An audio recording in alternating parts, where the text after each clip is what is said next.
Hello there, it's Paul Green from the business community. We're doing another Spotlight On interview. We do these regularly now each week at this time on a Tuesday. And I'm pleased to say that I'm joined today by Sarah Randall from Cotton's Accountants. Hi, Sarah. Hi, Paul. Thank you for inviting me. No worries. So with these sessions, what we do is we just learn a little bit about the person on the call. Then I hand over to sort of Sarah a little bit later, and she'll sort of share some of her knowledge with us. And really, it's just to sort of like learn a little bit about Sarah's journey and how she's become, how she's got to where she's got to today. So do you just want to start off and just introduce yourself, Sarah, and let people know who you are? Of course. So my name's Sarah Randall, and I'm a qualified chartered accountant and a manager with Cotton's Accountants.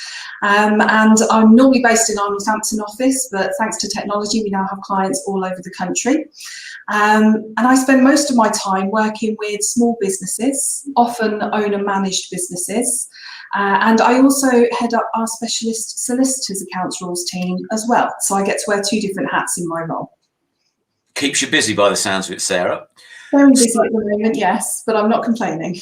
Okay, good. So do you just want to tell us a little bit about how you came to be where you are today? What was your sort of journey? What had you choose accountancy in the first place? Was it your first choice, or was it something you stumbled across? How did you get to be who and where you are today? Okay, well, I've been with Cotton's for just over 15 years now, and I fell into it almost accidentally to start with, because I found myself at the University of Northampton doing a business degree because I had no idea what I wanted to do. And I was doing a sandwich course, which allowed me to do a year in industry as part of that degree. And accountancy was one of the many things on the list that I thought maybe, and I decided to use that year in industry to test the water. And I was very fortunate at the time because Cotton's were looking for a trainee, and instead they took a chance on a placement student and hired me for a year. And it all started from there. And I think I was probably about 6 months in when I thought, this is it for me. I think this could be my career. And at the end of those 12 months, Cotton's asked me to stay on, and I was able to finish my final year of my degree whilst working part-time, and then was very fortunate to walk straight into a training contract once I'd graduated.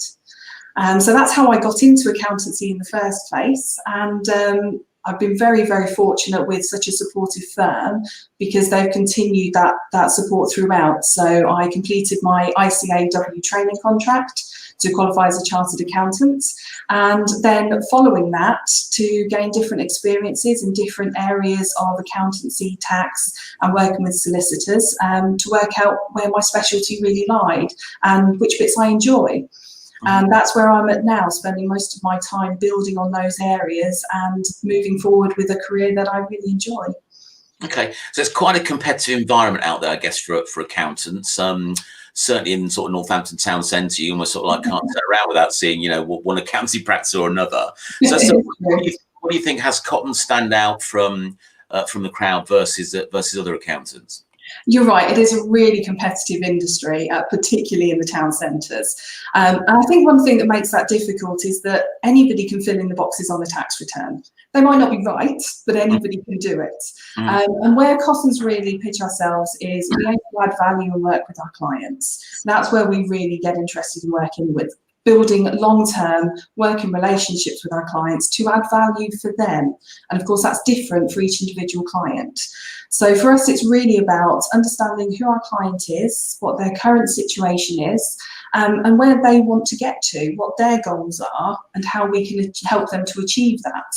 And in doing so, we tend to guide our clients through the entire business life cycle, whether that be they come to us right at the very start, on whether we're helping them plan for the exit strategy, whatever that might be. So that's really what Cotton's tried to do to stand out and be different, is to focus on adding value to our clients and what we can do for them. It's all about the service for us. Okay. And are there any particular ideal clients for you? Any target sectors? Anybody particularly you're looking to bring on board as a client? For me personally, I'd say there's two specific areas that I look at. Owner-managed businesses is really where I get the enjoyment from, because you can really make a difference to those businesses. They're looking for support to help them get the most out of their business, out of their livelihood. So those are the businesses I really enjoy working with. But it can be across any sector. We have such a wide variety of clients, keeps it really interesting. And some of the important points actually relate to all of those clients, regardless of industry. Some can be more specific, so the variety I really enjoy. But any owner-managed businesses who are looking for support, whether that be support for growth or whether they're just starting out and they really just need some guidance on that compliance, and they know they're good at what they do but they don't know what else is required and they want hand-holding through that process. So that's for me why owner-managed businesses is an area I always look to target. And then very separately to that is the solicitors that I specifically work with. And solicitors, most of them have to deal with additional compliance, additional set of accounts rules. And that in itself can be quite complicated. It's a specialist area. And I stumbled onto that area actually because we had a lot of work at the time. I was a trainee, I needed some audit experience, and I ended up being teamed up with the head of SARS at the time, and I found I really enjoyed it and actually worked really well with solicitors. And as time has gone on, that's something that I've continued to build, and we now have a team that specialise in that area, not just in the compliance, but digging deeper into their systems and how we can help them to modernise their systems and make the most of it, and how we can help them to run their businesses more efficiently, in addition to the day-to-day legal work, which of course they already do very well. So solicitors is another very specific area that I always look to target, and that can be anywhere in the country because we do so much of the work remotely now, so location is really not an issue for us. Absolutely, absolutely. So at the time of recording this, we're in lockdown 3.0. Hopefully we'll be out of it in a couple of months' time. It's been tricky times for certain sectors. Hospitality, comes to mind. There's other sectors that have been impacted as well. The government has, I guess, done its best. There'll be different viewpoints on that to obviously support certain businesses with grants and loan schemes and things like that. How have you generally found your clients responding to the current climate, and have they taken advantage of things like the bounce back loans, etc.? Gosh, the last year has been a roller coaster, hasn't it? And I must admit, we've seen clients at opposite ends of the spectrum and everywhere in between. We have had some clients that have been able to identify new opportunities during this period, which has been fantastic to see them be able to move forward in that. But for those clients who really have had a difficult time, of which there have been an awful lot, it really has been about making sure they can easily access all of the available funds. We run our own payroll bureau, so the furlough scheme is something we've been heavily involved with, and of course that's ongoing at the moment. That supported a lot of the businesses. I think the businesses that have felt particularly left out are those which are director-only businesses, who of course they might take a small salary and so can use the furlough scheme where they haven't been working, but the bulk of their income would have come from dividends, and of course there's nothing to plug that gap for them at the moment. So for those businesses in particular, it's making sure that if they have premises, have they been taking advantage of those rates grants that have been issued? There are also some discretionary local authority grants which you might have to ask for, but they are there for certain businesses. The other area which is perhaps lesser known is the local enterprise partnerships as well. Again, they're doing what they can to support the businesses, particularly those who've been slipping through the net of the more general support.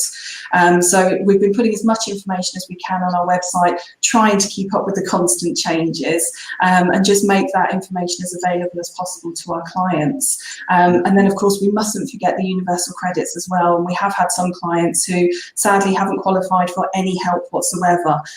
They might be a new business, they might not have a payroll scheme, they might not have premises, and if they don't qualify for anything, we have just been making sure that, it may be something you've never done before. You may even feel uncomfortable about claiming benefits, but universal credit was there for a reason. It's a safety net, and to make sure that people do feel they can use that if they need to, if they do fall into that group of sadly not been able to benefit from any of the help that's out there.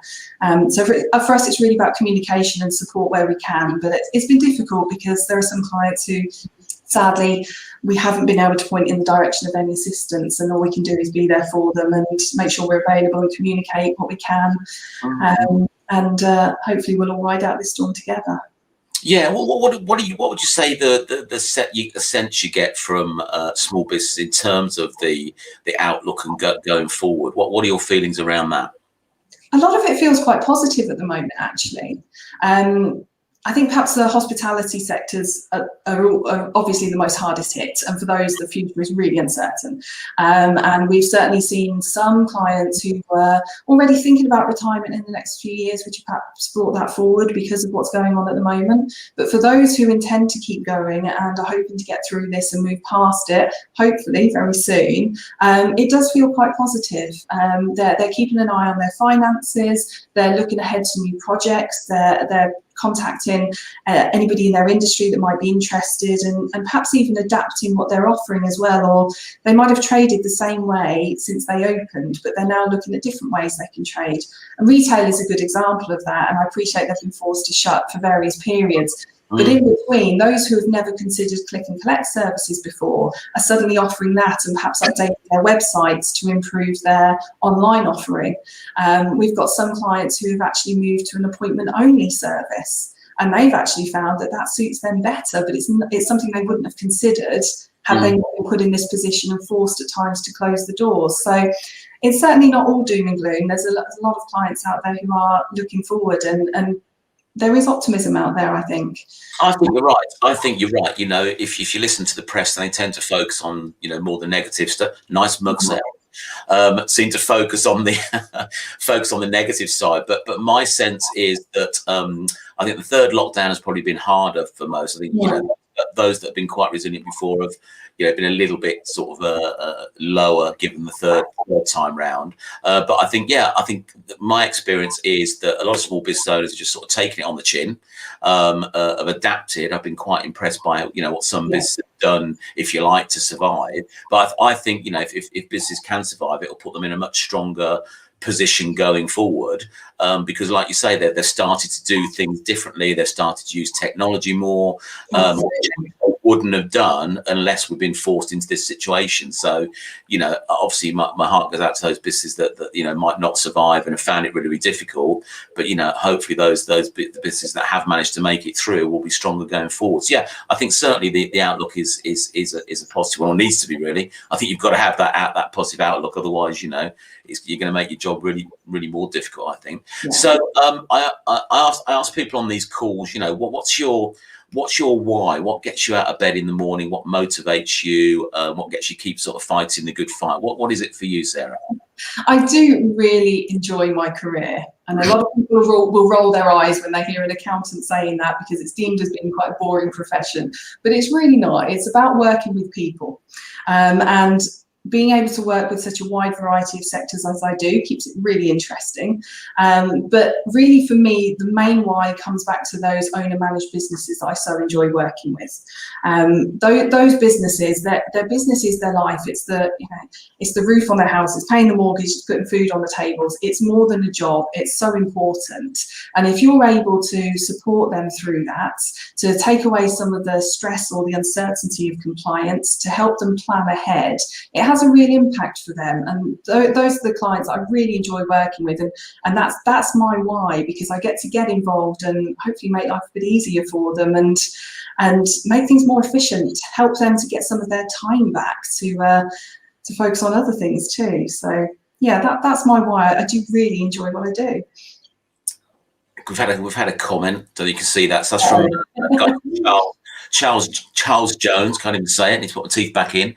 Charles is a photographer. Photographer is one of those sectors that's hit quite badly because you couldn't go out and photograph people. Charles has pretty much been positive throughout. He's adapted his business to look at, you know, how he can use his skills in other areas. Yeah, so that's just his comment on, you know, he's seen the diversification from business as well. So thanks for that, Charles. So obviously we've touched on what the biggest challenge right now for most businesses is. In your history, what would you say has been the biggest challenge you found as an accountant?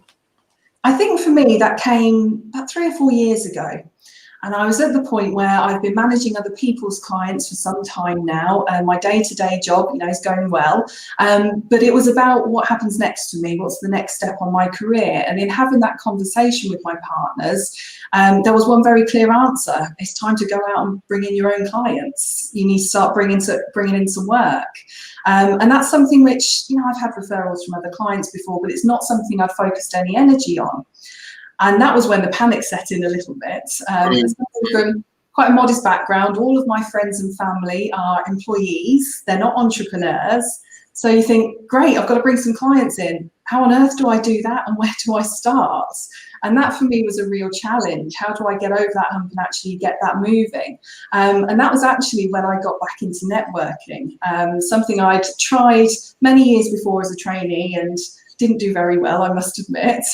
And as a firm, it's not something we had actively been doing. And again, I had a bit of luck here, because one of the first groups I went to was actually your Wellingborough group, and then Connect as it was then, Business Community now. And that first group that I went to, as terrifying as it was to walk into a room full of strangers and then have to stand up and talk about myself, totally out of my comfort zone. But the group really welcomed me. And not only that, but they took the time to share their experiences. And that was when I really learned what the point of networking was. It's not just about showing up, having a coffee and then leaving again. It's about making connections with people. And then came the next fear factor. Do I have that in me? Do I have that kind of personality that I can actually earn the trust of strangers that I've never met before? And thankfully, so far, touch wood, I found that actually it does suit me. And I have now found that I'm quite comfortable in that environment, and I really want to help people, and I think that comes across. I think when you're genuine in a networking group, you do naturally connect with people, and as a result, I was able to bring in some clients directly, but also indirectly through referrals, which was great. And actually, as a firm, we started looking at networking completely differently because of my experience.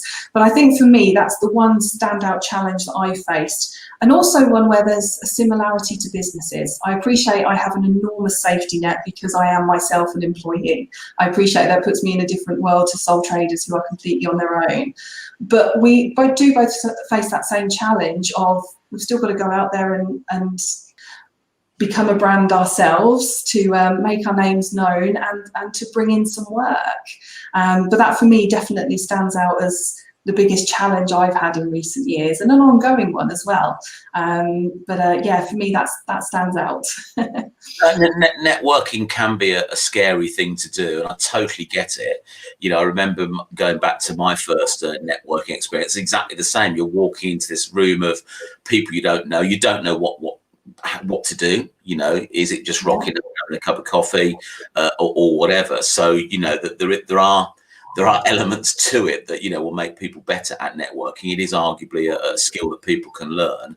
But I think you hit the nail on the head. You are your brand. I know you're an employee, but people ultimately buy you. Because they know you, they get to know, like, and trust you, they connect with you, and you've been very supportive in terms of what you've shared with people, and the how you've educated us and stuff like that. I think that's part of it. You raise your profile that way by showing people how knowledgeable and credible you are in whatever it is you're offering. But yeah, now I believe is a great time to network. It's online. There's no travel time or costs. You could go and network anywhere in the world, given the time zone. It's entirely up to you. But I think, if people are listening to this and haven't tried networking, it's probably not as fearful going on to what is primarily a Zoom call on the whole. And, the worst case is you click the little X in the corner and you're gone, you're out of the room. But it'll be interesting to see, because I've had people join since March last year that have never done physical networking, so they've never experienced the face-to-face. So this is normal for them. This is the norm, doing it online. So I'll be interested to sort of see whether they then venture back into the physical world when we eventually get there, which seems like it won't be before June, if I read the news stories about the yeah. So yes, okay, so great. Was there another question? I think a question popped into it, then popped straight back out again, as these things do. So I'll leave it for now. It might pop back into my head. So I'm going to do. You kindly says that on the note I just made, you kindly said you'd share some of your knowledge and experience. So I'm going to put you into solo screen. So there you go. So yeah, the floor is yours. So I think you're going to talk about cash flow. Is that right? That's right. I thought it'd be a useful topic because cash flow is very important to all businesses, particularly at the moment. And you need to manage your working capital well to ensure you can meet all of your liabilities as they fall due. And in doing so, maintain good working relationships with your suppliers. And one of the key areas I start with when I'm looking at a client's cash flow is their sales systems. It seems a bit obvious, but yes, making sure you collect those monies as soon as possible is key to maintaining strong cash flow. So I thought it might be useful today just to spend a few minutes digging into some of the ways you might be able to do that, some of the more practical points, particularly for smaller businesses and those who are new to this. So for me, the first point is communication with your customers. So it's really, really important to communicate with your client in advance what your fees are going to be. Agree that with them up front so there's no nasty surprises later and there's no challenges when you then come to invoice your bill. But it's the communication isn't just about how much you're going to charge. It's making sure you're both on the same page. So do we know when the work's going to be done? When can the client expect an invoice from you when it's finished? How are you going to send it? How do you want payment? If all of these things are discussed up front, it makes the whole process much easier for you to then follow up on afterwards. And most businesses will invoice at the end of a job, but there are a few cases where actually you might want to consider invoicing earlier if you're able to. So to use a few specific examples, in the construction industry, you're often invoicing for materials as well as your labour. If you are currently invoicing for everything at the end of the job, you might want to consider invoicing for the cost of the materials at the start. And that means you're getting some cash in early on to help you pay for those materials, as opposed to you being in a cash deficit until the very end of the project. So if you're not already doing so, that's something you might want to consider. And there are other industries where deposits or upfront payments may also be suitable. So it's worth thinking about whether that might apply to you. And where we have longer term projects, design projects, engineering projects, anything like that, where you might be working over a longer period of time, if you're not already doing so, then consider whether that can be broken down into measurable stages. And again, this comes down to that communication at the very start. So do you have to wait until the end to build the project? Or actually, can we recognise stages in between and generate invoices as you go along, which in turn brings in cash as you go along? So these are things that might be specific to certain industries, but do sometimes get overlooked. So worth thinking about the timing of your actual invoices. And as long as you're communicating that with your clients, there'll be no issues there. The other point I would like to make is just to make sure you are putting aside time to actually generate those invoices. It's very easy when we get busy to put off admin tasks, but it's really important to ensure that raising your sales invoices is not one of those admin tasks that gets put to one side. And if you're not already doing so, are you able to send your invoices by email to get them to your customers as quickly as possible?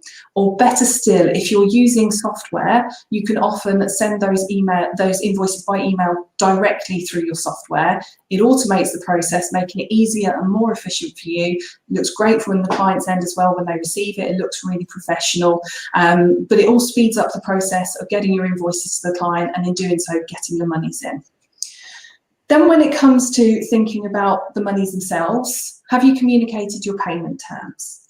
This might be as simple as a due date on the invoice. You might state that your payment terms are 14 days, 30 days, etc. It will be different for different industries. And also think about those payment terms. Are you being too generous with how long you're giving people to pay? If you can shorten that, then do so. Remember to include your bank details on your invoices to encourage direct payments. And we're seeing more and more clients now actually refusing to accept cash and cheque payments. That might be something you want to do, especially with less access to the banks now. Just bear in mind who your customer base is. Not everybody uses online banking, so you don't want to alienate your customers if your customers are members of the public. So just bear that in mind first. If you're using software, then consider the integrating of online applications such as PayPal, Go Cardless. There are a number of them out there.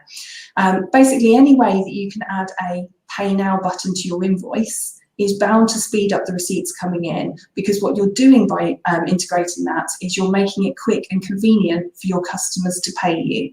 And any way that you can do that is bound to speed up the monies coming in. But perhaps the most important point from me is to actually keep your bookkeeping up to date. And I'm sure many of you are used to being nagged from your accountant about this, but keeping your records up to date means that you actually know who owes you money. If you don't know who your debtors are, you can't follow them up.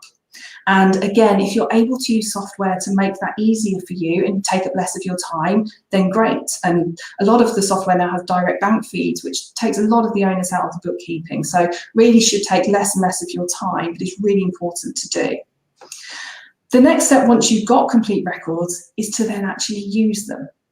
So if you're able to generate a debtors list, how often are you reviewing that to see who's paying you on time, but who's actually late? And if you do have people who are outside your payment terms, whatever that may be, make sure you're making the time to actually use that list to follow up on those customers. Keep in communication with them. They may not have received your invoice, or there may be something else going on, but make sure you're opening up that communication, and do so sooner rather than later, because the older a debt becomes, it can get more difficult to collect on that. So keep that line of communication open, review your debtors regularly, and make sure you follow up. And in an ideal world, you can actually go a step further if you're on top of that, and perhaps contact clients just before they're hitting the due date. Did you receive the invoice or the email? Do you have any further work? It's a great opportunity to potentially start discussions on future projects as well. But the key thing is making sure they've got your invoice, are they in a position to make payments? And if you can get in front of that before it's already late, then even better. And then one final point, specific to the construction industry actually, but one that sticks in my mind as I was having this discussion only last week. If you work in the construction industry, you'll be used to having retention monies deducted from your invoices. Really, really important to keep track of those retentions, because they can fall by the wayside and you might end up not collecting on those. So make sure you have a sales system built whereby you're tracking those retention monies, and also you have a note of when you're then entitled to go back and reclaim those monies from the contractor. It's an easy way to lose out on cash if you're not managing that. So quite a specific point there, but one that I thought useful to mention. So my key points then for managing the sales side of your cash flow is open communication with your customers from the outset. Make sure that you both have expectations that are in line. Look at your systems. Are your systems set up to make life as simple as you as possible? So are you generating your invoices efficiently? Are you sending them to your customers in an efficient way? Are you making it easy for them to pay you? And if you're not already using software, now would be a great time to consider that. The more you can automate your system, the more of your time you get back. And finally, make sure that whatever system you're using, whether it be cloud-based software or you're still choosing to use handwritten records, make sure you do have a system and you are keeping it up to date so that you always know your current position. And that's going to be the key to really making sure you're on top of your cash flow. And if there are bad times ahead, you can see them come in and plan ahead for that and put steps in place to minimise the impact. So just a few key points there, focusing on the sales side of the system, but definitely the first place to look when you're looking to improve and manage your cash flow. Okay, thank you, Sarah. Some great advice there. Cash is king is the phrase. I use Xero. I've only used it last year or so, to be honest, and I find that really, really useful to sort of like keep track of things and sort of get basic reports, and gives you a little dashboard view of exactly where you're at, so you can see, you know, if your outgoings are more than your incomings, you need to do something about it. It's so important, and we do use accountants. We use all the softwares because obviously it's our client's choice, and Xero might not be right for everybody, but I must admit we work very, very closely with Xero. We have a number of Xero champions in our offices to help support clients, mostly because our clients like that particular software. They find it user-friendly. So it's not right for everybody. There are other softwares available, but yes, Xero is a really good example of how you can make your life easier as well. I love that tip about sort of chasing an invoice before it's due, because I often say that, and people sort of like look gone out at me as if to sort of say, you know, well, how can we do that? And I say, well, all you do is just ring them up and you say, you know, just sort of checking in with our invoices due on Friday.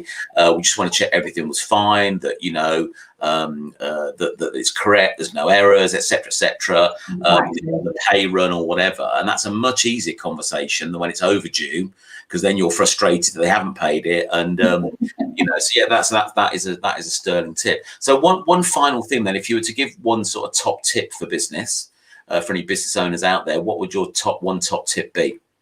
It's got to go back to the record keeping. Regardless of what your aims are with your business, if you don't know where you are now, how can you plan ahead? So do you actually know whether you're making any money? That might sound obvious, but cash in the bank and profit are not always in line. So, and if you're wanting to grow your business, do you have the funds there to do it, or do you need some finance to help you? Can you afford to take on employees if you want to grow your business? All of these things start with, well, what do your current figures look like? And it's really important for any business owner to understand their own figures. And we see regularly that business owners often don't get to grips with their own finances. The phrase I hear an awful lot is, oh, I'm sure it's fine, I trust you. And that's lovely that they do, but it's your business, not mine. You need to understand your figures, and you then need to be able to use your figures for whatever your end goal is. So record keeping is key to me, and with all the technology available now, it's the right time to start thinking about systems, definitely. Yeah, I was gonna say, it is quite scary, you know, when I've been to sort of see some MD owners of businesses, and you know, they're really not on top of their finances. You know, the best they might have is the last profit and loss and balance sheet from the last year end. Yeah, maybe 9-12 months ago. I know, and it could be that old that they really have no idea where they are. See, and there's on one level, there's no excuse nowadays with technology like Xero and other platforms. It makes it so easy, just sort of like keep track of things. Obviously, as long as you're putting the data in at the end of the day. But no, that's an excellent tip. So thank you for your time today, Sarah. That's your job done now. So I appreciate your time and for sharing some of your top tips about cash flow. So yeah, just thank you for joining me today. Thank you very much. Take care.